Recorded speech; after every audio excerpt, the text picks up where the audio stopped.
quand la tristesse arrive, je sais tu es là, toujours près de moi. Samedi le 21 juin, début de l'été, enfin, j'espère qu'aujourd'hui on va vivre une belle journée d'été. Et comme on le fait à tous les samedis, on rejoint notre petite sœur qu'on aime tant, sœur Angèle.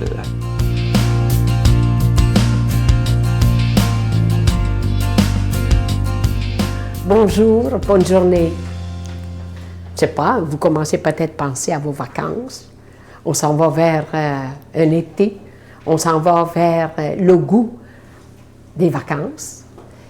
Et aujourd'hui et demain, c'est sûr, quand je fais toujours le samedi et le dimanche, je suis dans ça, des fois j'enveloppe les 2 jours ensemble pour nous préparer au 7e jour. Aujourd'hui, c'est la fête du Saint-Sacrement.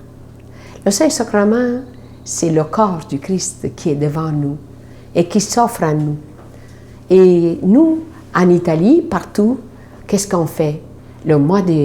À ce moment-là, on fait l'érogation dans les vignes pour avoir vraiment du bon raisin, du bon vin.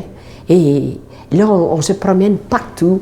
On apporte le corps du Christ pour dire, le Christ, c'est le corps, mais c'est aussi, on dit, le pain et le vin.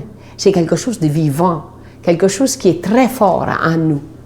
Et moi, je me rappelle que même le jeudi saint, une fois, j'étais tout près devant le tabernacle. Et c'est là que je regardais. Et je suis arrivée à 4 heures après-midi. Je vous dis un petit secret personnel. Imaginez-vous, j'étais là, je priais, je méditais, je pensais à l'homme, au monde entier qui manquait d'amour et qui manquait beaucoup de foi et qui manquait de reconnaître que Jésus est là, toujours, et qui a donné sa vie pour nous tous.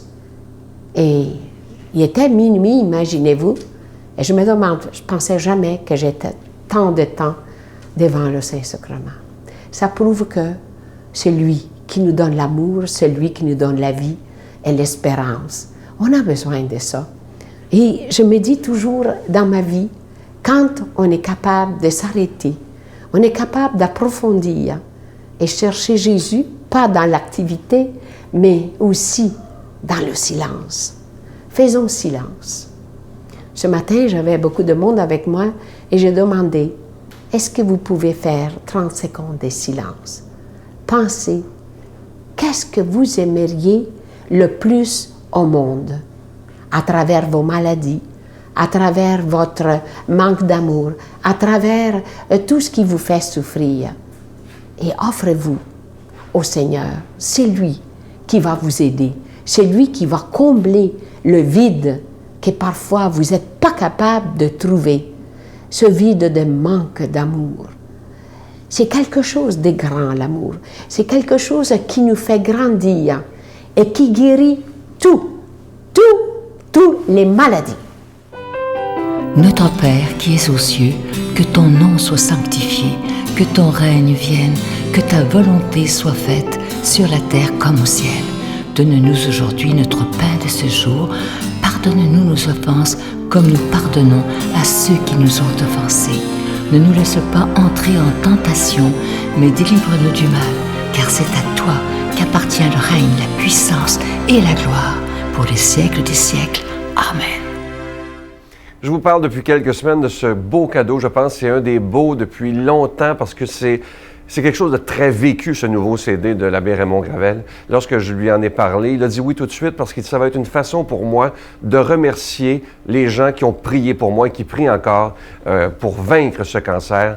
Et comme je vous disais la semaine dernière, il le ressent à l'intérieur de lui, même dans son corps, cette prière que vous faites pour lui. Et il est en train de vaincre ce cancer. Alors, il sait de quoi il parle lorsqu'il a fait ce CD qui nous apprend vraiment à prier. Alors, le titre, c'est « La puissance de la prière ». C'est avec un don de 25 $. Et si vous en voulez 2, parce que comme je vous disais, ça se donne vraiment bien en cadeau, c'est avec un don de 40 $. Et je vous rappelle que vous recevez un reçu pour fin d'impôt. Et pour ceux qui se posent la question, comment se fait qu'on demande de l'argent? Bien, c'est qu'on doit payer pour la télévision, que ce soit pour la production et la diffusion. Je vous donne l'adresse. La Victoire de l'Amour, casier postal 120, succursale Boucherville à Boucherville. Le J4B 5E6, je vous la redonne. La Victoire de l'Amour, casier postal 120, succursale Boucherville à Boucherville. Le J4B 5E6. Également par téléphone, par carte de crédit, du lundi au vendredi, de 8h30 à 16h30 dans le 514-523-4433, 523-4433 ou sans frais, le 1-888-811-9291, 1-888-811-9291 et aussi sur notre site Internet, le www.lavictoiredelamour.org. Je vous rappelle le titre du CD, une exclusivité de la Victoire de l'Amour de l'abbé Raymond Gravel, La puissance de la prière, un CD qui peut changer votre vie.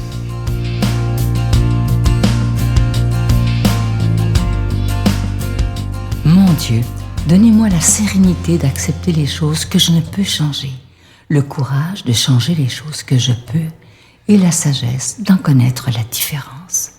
Amen. Parole de Dieu, parole de vie. Aujourd'hui, elle sera proclamée par notre ami, pas l'abbé, mais Luc Faneuf.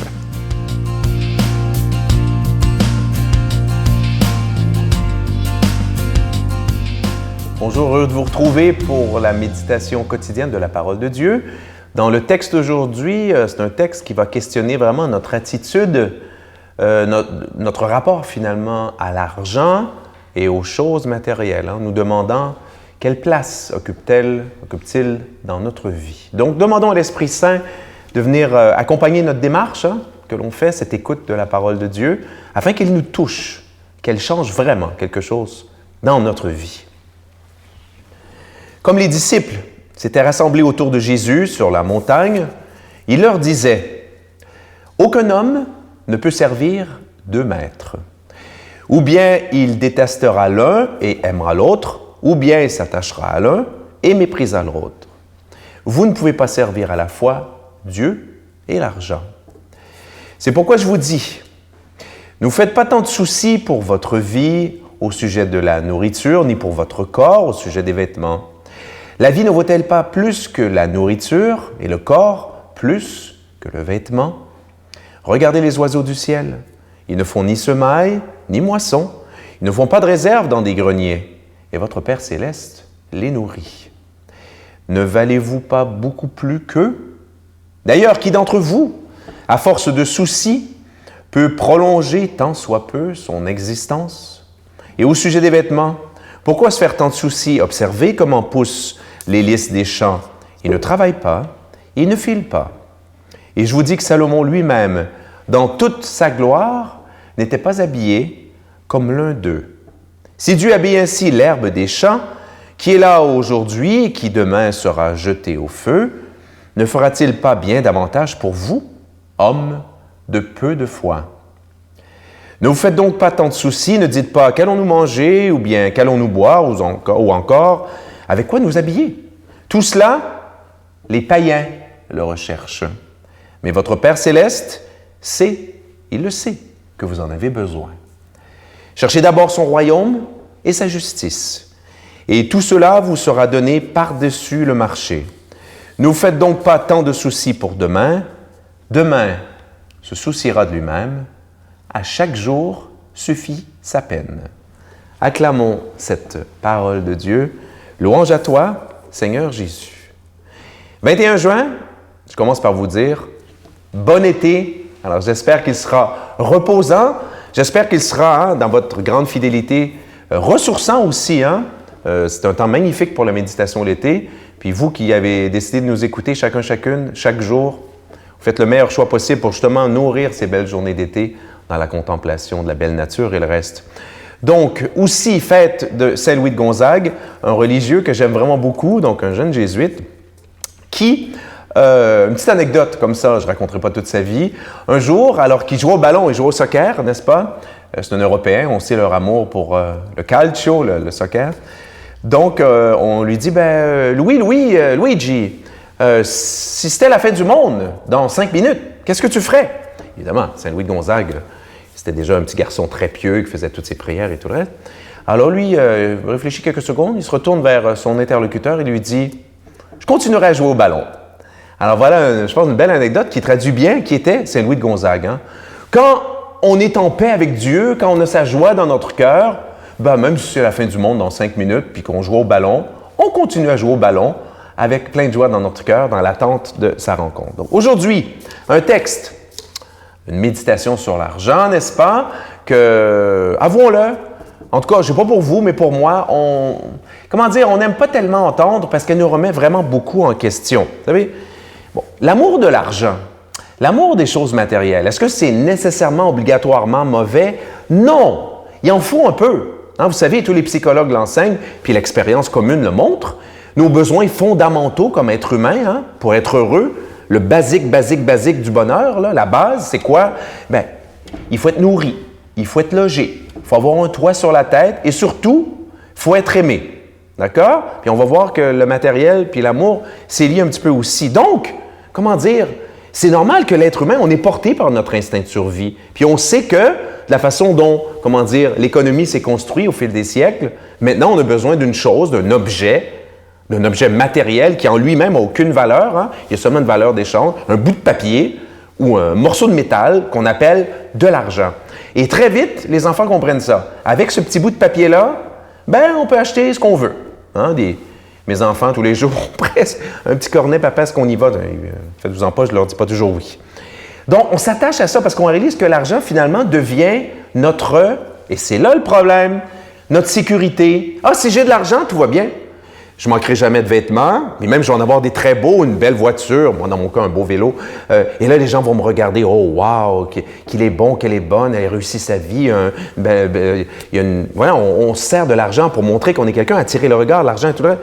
Mais non, Jésus nous enseigne une leçon beaucoup plus fondamentale. Ça, là, la recherche de l'argent, puis du confort et tout le reste, c'est pas digne des enfants de Dieu. Les enfants de Dieu, eux, doivent chercher d'abord et avant tout la relation avec Dieu. Hein? Et on dit la justice, chercher le royaume. Ça veut dire quoi? On est là pour répandre l'amour. On est là pour aimer Dieu et aimer son prochain. Le reste, les choses matérielles, Dieu va nous les donner par la providence. Demandons-lui nous bénir, qui est Père, Fils et Saint-Esprit. Bonne journée. Je vous salue Marie, pleine de grâce. Le Seigneur est avec vous. Vous êtes bénie entre toutes les femmes, et Jésus, le fruit de vos entrailles, est béni.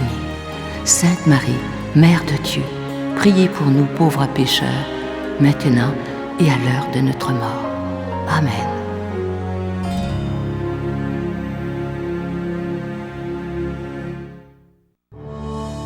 Sur les pas de Jésus.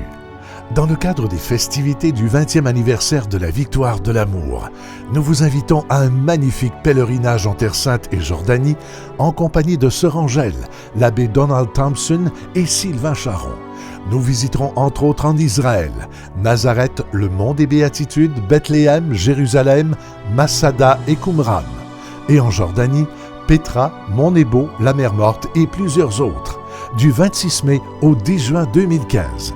Pour informations et réservations, Voyage Intermission au 514-288-6077 ou sans frais au 1-800-465-3255. Je vous laisse avec une belle pensée pour commencer votre fin de semaine et écoutez bien parce que ça touche beaucoup de monde, ça.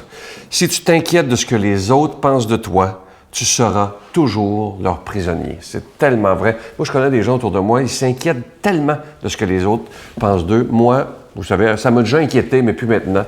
Je me soucie beaucoup plus de ce que Dieu pense de moi que ce que les autres pensent de moi. Je vous souhaite un beau week-end et moi, je vous retrouve demain. Bye! Donc, je parle moins de dignité parce que je me dis commençons à soigner dans la dignité et acceptons de vivre dans la dignité avant de mourir dans la dignité. Et donc plutôt à mourir les personnes sereinement, c'est-à-dire avec l'accompagnement. Donnons-leur tout le temps. La Victoire de l'amour remercie de tout cœur les Résidences Soleil de leur accueil si chaleureux.